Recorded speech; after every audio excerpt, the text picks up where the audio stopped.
On peut être l'un des plus grands violonistes de son époque, se produire et être acclamé sur les scènes du monde entier tout en s'extasiant avec des plaisirs simples comme celui de faire son marché le dimanche matin.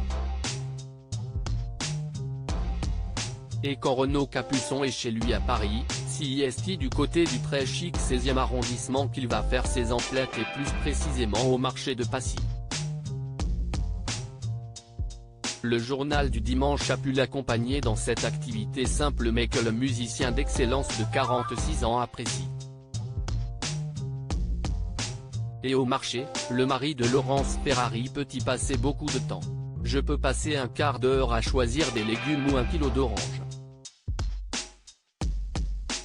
Toutes les choses qui paraissent naturelles à la plupart des gens ne le sont pas pour moi, se rendre au marché ou faire les courses pour acheter un kilo de farine, c'est super original, confie celui qui vibre pour la musique depuis sa plus tendre enfance, comme son petit frère Gauthier Capuçon, violoncelliste de renom. Le mari de Laurence Ferrari a une vie si remplie que pouvoir s'accorder du temps pour remplir son frigo est exceptionnel. Ce n'est pas que je souhaite me distinguer de mes congénères, mais ma vie est ainsi faite, observe le violoniste.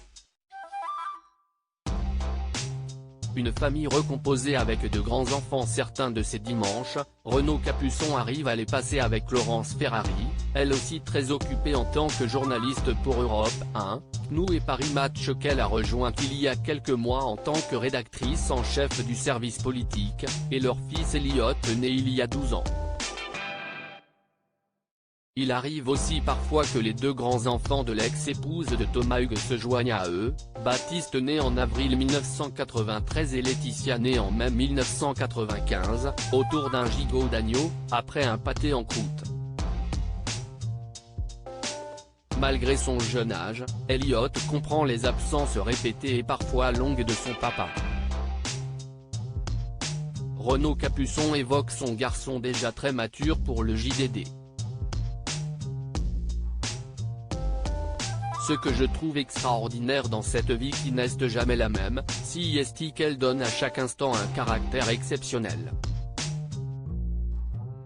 Bien sûr il y a des inconvénients, on se manque et c'est frustrant, avoue Gauthier Capuçon avant d'évoquer plus précisément Elliot qui baigne depuis tout petit dans la musique et joue du piano et du violon.